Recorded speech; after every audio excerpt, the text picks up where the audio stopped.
Good morning mga ka-auto! Kamusta kayo? So medyo maulan yung umaga natin. Teka, nakasubscribe na ba kayo? Kung hindi pa, pakisubscribe naman po ang channel namin. Bibigyan ko kayo ng 5 seconds para mag-subscribe. Ito na ang 5 seconds nyo. 1, 2, 3, 4, 5. Pakisubscribe naman po yung channel namin. At samahan nyo ako, iikutin natin yung unit na sinasakyan ko ngayon. Simulan natin yung video na yan after ng intro na to.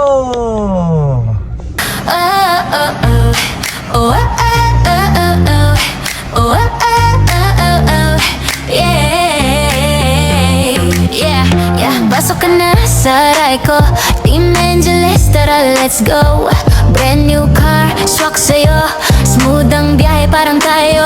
Kung hanap mo ay comfort at style, dito sigurado ka with every mile. May vlog pa kami, check mo online, lahat transparent, walang rewind. Team Angeles vlog, yeah we got that car. Brand new wheels para sa'yo, superstar. At kung trip mo ay van, meron kaming renta. Sama ka na, hatid ka namin kompleto ang kwenta. Para sa pamilyang masaya, sakto tong biyahe. Caravan, basta safe at presko lagi. With Team Angeles, you know the vibe. Sakay na babe, let's take a ride. Caravan, ikaw ang pipili. Basta kasama ka, panalo lagi. R&B ang daloy ng gabi. Test drive mo na baby, come with me. Hatid namin ay quality sa bawat aking ngiti. Guarantee kung hanap mo that's time. So yun mga ka-auto, pangako ko po sa inyo na babalikan natin tong GL Grandia. So may nag-comment si Ma'am Aliyah E2P or Sir Aliyah E2P ba yun? Ito, naka-flash sa screen natin na sana daw sinama ko na yung presyo. Sabi ko, sir, babalikan ko po yung unit. Ito na nga, inisa-isa na natin balikan. Diba yung nakita nating mga high-end units, andun yung GL Grandia, Land Cruiser, Alphard. So ito, unahin na natin ang GL Grandia. So simulan natin yung video na yan. Let's go!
So simulan natin sa gulong mga ka-auto. Ang gulong nito is 235/65 R16C. So ito yung mags niya. Yan. Yung gulong niya is Blue Earth Van, yung brand. Yan. So puntahan natin yung ilaw. Yung ilaw nito mga ka-auto, halogen pa lang yan. Yan yung headlamp niya. Then yung fog light. Yan. Then ito yung front fascia niya. May may front sensor na rin, dalawa. So, puntahan naman natin ang makina mga ka-auto.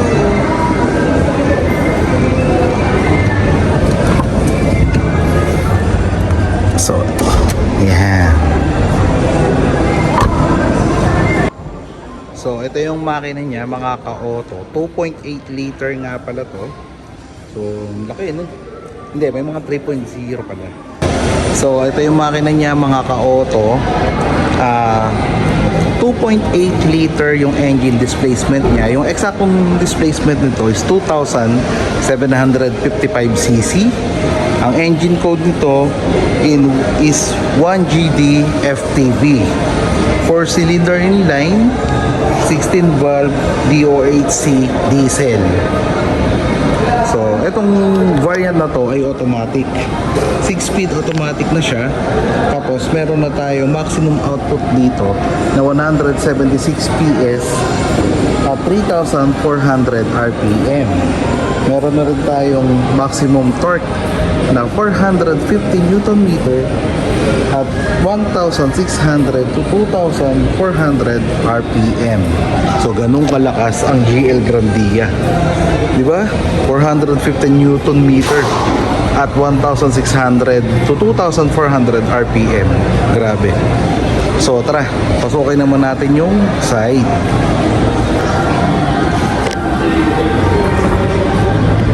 So, ito.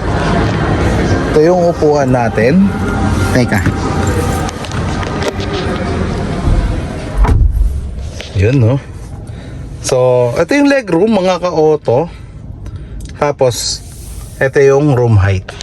Wait lang. So, ito yung room height. Halos isang dangkal siya. Lagpas isang dangkal. Oh, di ba? Tapos, sa airbags, may tatlo tayong airbags. Isa sa passenger, isa sa driver, at isa sa knee. Yan. So, yung kulay ng material nito ay beige at dark gray. So, puntahan naman natin yung second row. Diba? Angas naman ito. So, yan. Yung pinto, yung sliding door. Sobrang gaan ng sliding door. Tapos may dalawang captain seat. Check natin.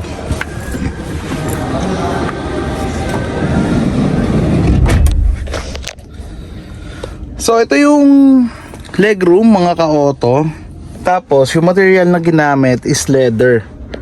Yan, leather at fabric.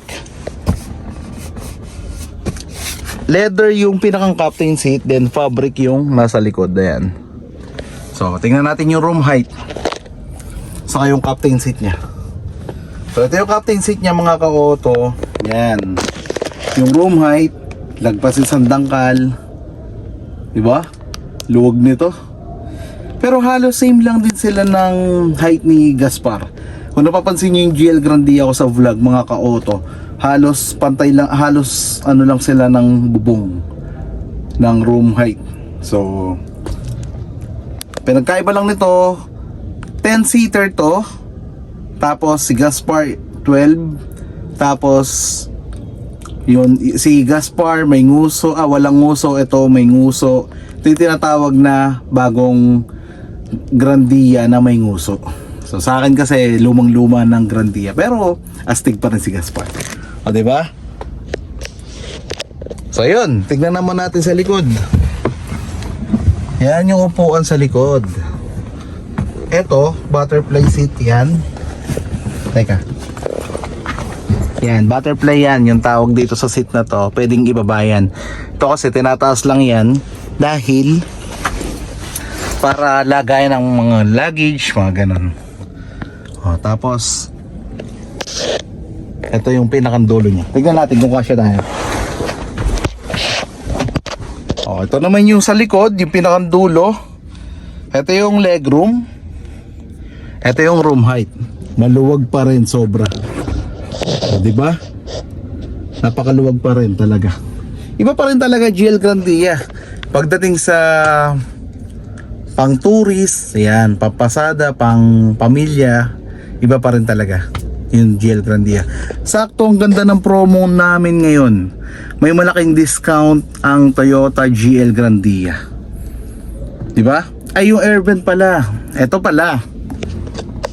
Yan. Yung aircon, ito yung aircon niya. Yan, centralized lang. Iisa lang yung aircon. Nandito lang sa harap. Tapos ito yung buttons, yung controller. Centralized siya hanggang dulo. Ang kagandahan pala yung kay Gaspar, yung mga old na Grandia, lahat ng row may aircon. Yun pala yung lamang ko dito. De, joke lang. Pero maganda pa rin naman talaga ang GL Grandia na to. Ang laki pa ng discount mga ka-auto, grabe. So, tara, ikutan naman natin yung likod at alamin natin yung warranty. Ito yung likod niya mga ka-auto. Yan, wala pa siyang spoiler. Tapos meron lang apat na backup sensor sa isang camera. Ayan. So, tingnan natin. Ayun, no? May assist na siya. Ito. Hood lip assist. Ay, hindi pala. Rear back assist. Yun. So madali na siya maiangat. Tapos ito, yan, mga hindi ko pala nasabi sa inyo kanina. Lagayan to ng cup. Yan, no? Oo. Diba? Lagayan ng cup yan, mga ka-auto. So tara. Puntahan naman natin yung paborito ng lahat, ang driver's side. Pero teka, paano ba natin ipapark ito? Ang haba naman ito. Check natin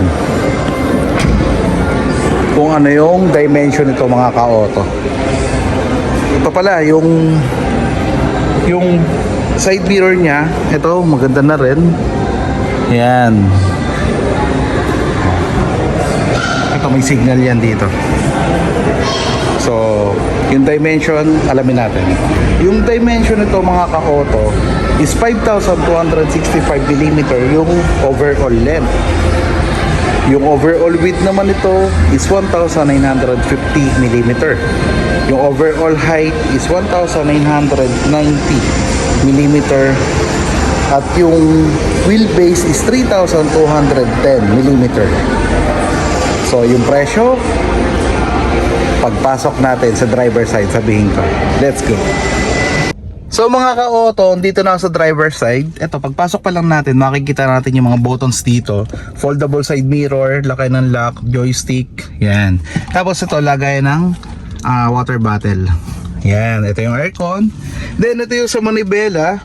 Yung adjust ng manibela niya mga ka-auto, tilt up and down. Tilt up and down, saka telescopic.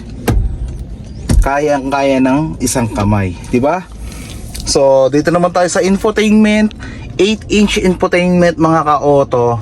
Then with Apple CarPlay na to at Android Auto. Tapos ito yung shift gear, park, reverse, neutral, S+, S- drive. Yan. Then ito naman yung control para sa aircon sa likod. Glow box. Ay, center console ito. Yan. Then may may lagayan tayo dito sa loob. Tapos ito yung ibabaw niya. Glove box. Ito. Tapos may lagayan tayo dito ng ibang dokumento. Yan. Then yung charger, meron tayo dito power ng outlet na sa car charger. Yan. Tapos meron din dito charger ulit, car charger, USB. Yan. Tapos ito yung mga buttons para sa plus, minus, then volume dito sa manibela. So ayan, no? O diba, maulan mga ka-auto. So yun mga ka-auto. Naikutan na natin itong GL Grandia as I promise, diba? Ang presyo nito mga ka-auto, 2,386,000. Then yun nga, nasabi ko na yung presyo mga ka-auto. So wala nang utang sa inyo. Dimension, yung makina, yung seating capacity, yung interior, yung likod, nasabi ko na yung presyo, kasasabi ko lang. Punta naman tayo sa safety mga ka-auto. Si GL Grandia, meron na tong ABS, EBD, Vehicle Stability Control, BSC, yan. So, may backup camera na rin, front sensor na 2 at 4 na backup sensor. So ayun mga ka-auto, kung may nakalimutan man ako, i-comment nyo lang below, pag-usapan natin. At kung bago pa lang po kayo sa channel namin, paki-like naman po yung mga vlog namin, paki-subscribe po yung channel namin, paki-click na rin yung bell button para updated kayo sa mga bagong videos namin. Marami pa tayong videos na ilalabas mga ka-auto sa mga susunod na araw. Makikita nyo, mapapansin nyo, puro Toyota na muna yung i-vlog natin. Kasi bakit? Abangan nyo yung susunod na kabanata. So mga ka-auto, hanggang dito na lamang ang vlog namin. Samahan nyo po sana ako sa ibang vlog. Kung kailangan nyo po ng magandang promo, saktong-sakto naka-promo tong unit na to. Ang laki ng discount, bibigay ko po sa inyo yon. Pero syempre hanggang December lang. By next year, mag-iiba na po ulit. So sana, kung kaya nyo pang makahabol, message nyo lang ako at i-PM nyo lang ako sa page namin. Yung number ko nakalagay sa intro. Mas maganda i-chat nyo ako sa Viber. Yan, pwede WhatsApp, pwede rin yung sa WhatsApp, yung number ko na yon. So hanggang dito na lamang mga ka-auto. Sana po samahan nyo po kami sa mga susunod na vlog namin. God bless po sa ating lahat. Mag-ingat po tayong lahat kasi medyo maulan po sa panahon sa panahon ngayon. Sana po nagustuhan nyo po yung vlog namin. Maraming salamat po. God bless po sa ating lahat. Bye!